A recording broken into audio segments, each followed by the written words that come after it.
Hello, എല്ലാവർക്കും modern കലവറയിലെ പുതിയൊരു വീഡിയോയിലേക്ക് സ്വാഗതം. ഇന്നത്തെ എൻ്റെ റെസിപ്പി സർദയാണ്. ഒരു സ്വീറ്റ് റൈസ് റെസിപ്പിയാണ്. ഞാൻ എൻ്റെ ലൈഫിൽ ഫസ്റ്റ് ടൈമാണ് ഈ ഒരു ഐറ്റം ട്രൈ ചെയ്ത് നോക്കുന്നത്.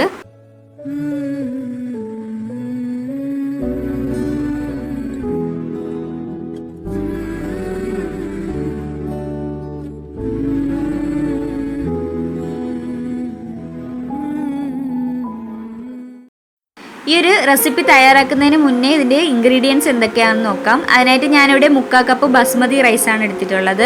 പിന്നെ വേണ്ടത് റൈസിൻസ്, കാഷ്യൂസ്, പിന്നെ ഡ്രൈ ഫ്രൂട്ട്സ് എന്തുണ്ടെങ്കിലും നമുക്ക് ഇതിലേക്ക് ചേർത്ത് കൊടുക്കുക എന്നുള്ളതാണ്. പിന്നെ വേണ്ടത് ഷുഗറാണ്. ഞാനിവിടെ 1 കപ്പ് ഷുഗർ എടുത്തിട്ടുണ്ട്. പിന്നെ അവരവരുടെ ഇഷ്ടത്തിനനുസരിച്ച് ഷുഗറൊക്കെ ചേർത്ത് കൊടുക്കുക എന്നുള്ളതാണ്. പിന്നെ വേണ്ടത് ഏലക്കയാണ്. ഇതെല്ലാം കൂടാതെ വേണ്ടത് നെയ്യാണ്. ഞാൻ അതിൻ്റെ വീഡിയോ എടുക്കാനായിട്ട് വിട്ടുപോയിട്ടുണ്ട്. അപ്പോൾ ഇത്രയും സാധനമാണ് വേണ്ടത്. നമുക്ക് പെട്ടെന്ന് തന്നെ തയ്യാറാക്കാൻ പറ്റുന്ന ഒരു സ്വീറ്റ് റെസിപ്പിയാണ്. അപ്പോൾ എങ്ങനെയാണ് തയ്യാറാക്കുന്നത് നോക്കാം. ഞാനിവിടെ നോൺ സ്റ്റിക്കിൻ്റെ ഒരു പാനാണ് എടുത്തിട്ടുള്ളത്. അതിലേക്ക് ഞാൻ റൈസ് കുക്കായി കിട്ടാനുള്ള വെള്ളം ചേർത്ത് കൊടുക്കുകയാണ്. ഞാനിവിടെ 2 കപ്പ് വെള്ളമാണ് ചേർത്ത് കൊടുക്കുന്നത്. ഇനി ഈ വെള്ളത്തിലേക്ക് കഴുകി ഊറ്റി വെച്ചേക്കുന്ന ബസ്മതി റൈസാണ് ചേർത്ത് കൊടുക്കുന്നത്.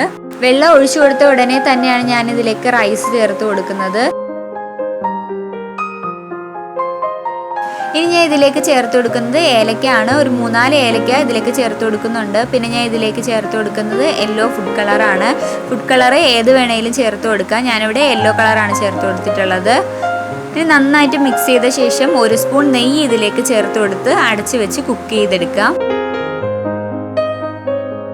ഞാനിവിടെ ചേർത്ത് കൊടുത്ത വെള്ളം കുറച്ച് കുറവായിരുന്നു. അതുകൊണ്ട് ഞാൻ കുറച്ചുകൂടി ചേർത്ത് കൊടുത്തിട്ടുണ്ട്. ഒരു 3/4 വേഗം ആവുന്നത് വരെ നമുക്ക് കുക്ക് ചെയ്തെടുക്കണം.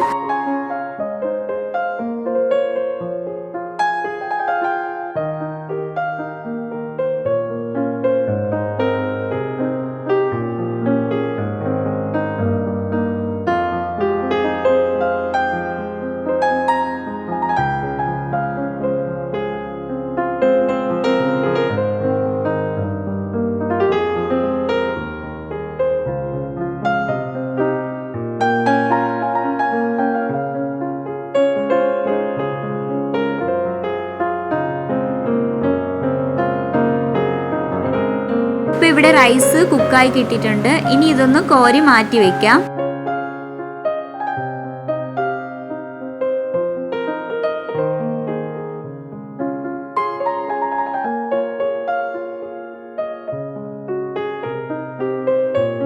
അപ്പോൾ നമ്മുടെ സ്വീറ്റ് റൈസ് റെസിപ്പിയിലെ റൈസ് ഇവിടെ കുക്കായി കിട്ടിയിട്ടുണ്ട്. ഇനി എങ്ങനെയാണ് ഇതിനെ സ്വീറ്റ് ആക്കി എടുക്കുക എന്ന് നോക്കാം.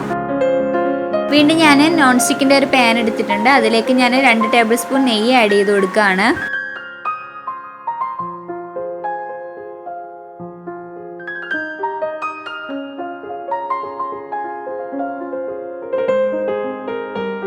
ഇനി ഈ നെയ്യിലേക്ക് കാഷ്യൂസും റൈസിൻസും ഇട്ടിട്ട് നന്നായിട്ടൊന്ന് റോസ്റ്റ് ചെയ്തെടുക്കാം.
ഇനി ഇതേ പാനിലേക്ക് തന്നെ കുക്ക് ചെയ്ത് വെച്ചേക്കുന്ന റൈസ് ചേർത്ത് കൊടുക്കാം. നെയ്യ് വേണമെന്നുള്ളവർക്ക് കുറച്ചുകൂടി നെയ്യ് ചേർത്ത് കൊടുക്കാം. ഇനി ഇതിൻ്റെ മുകളിലായിട്ട് കാഷ്യൂസും റൈസിൻസും ആഡ് ചെയ്ത് കൊടുക്കാം. പിന്നെ ഷുഗറും ചേർത്ത് കൊടുക്കാം.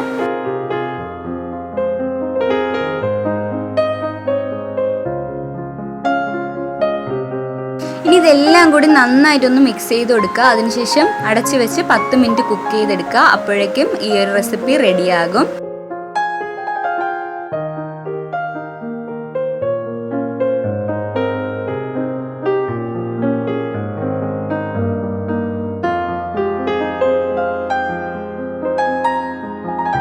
അപ്പോൾ ഇത് ഇവിടെ 10 മിനിറ്റ് ആയപ്പോൾ തന്നെ സർദ റെഡി ആയിട്ടുണ്ട്. അപ്പോൾ എല്ലാവരും വീട്ടിൽ ഉറപ്പായിട്ടും ട്രൈ ചെയ്ത് നോക്കുക. വളരെ എളുപ്പമാണ് തയ്യാറാക്കാനായിട്ട്. കുട്ടികൾക്കും വലിയവർക്കും എല്ലാം ഒരുപോലെ ഇഷ്ടമാവുന്ന ഒരു സൂപ്പർ ഡെസേർട്ട് കൂടിയാണ്. ചൂടോടുകൂടി തന്നെ കഴിക്കുമ്പോഴാണ് അതിൻ്റെ ഒരു ടേസ്റ്റ് അറിയുക. അപ്പോൾ എല്ലാവരും ഉണ്ടാക്കി നോക്കുക, കഴിച്ചു നോക്കിയിട്ട് അഭിപ്രായങ്ങൾ കമൻറ്റിലൂടെ എന്നെ അറിയിക്കുക. ഫ്രണ്ട്സിനൊക്കെ ഒന്ന് ഷെയർ ചെയ്ത് കൊടുക്കുക. ഈ ഒരു വീഡിയോ ഇഷ്ടമായിട്ടുണ്ടെങ്കിൽ ചാനൽ ഒന്ന് സബ്സ്ക്രൈബ് ചെയ്യുക. തൊട്ടടുത്തുള്ള കുഞ്ഞ് ബെൽ ബട്ടൺ കൂടി പ്രസ് ചെയ്ത് ഓൾ എന്നുള്ള ഓപ്ഷൻ എനേബിൾ ചെയ്ത് വെക്കുക. താങ്ക്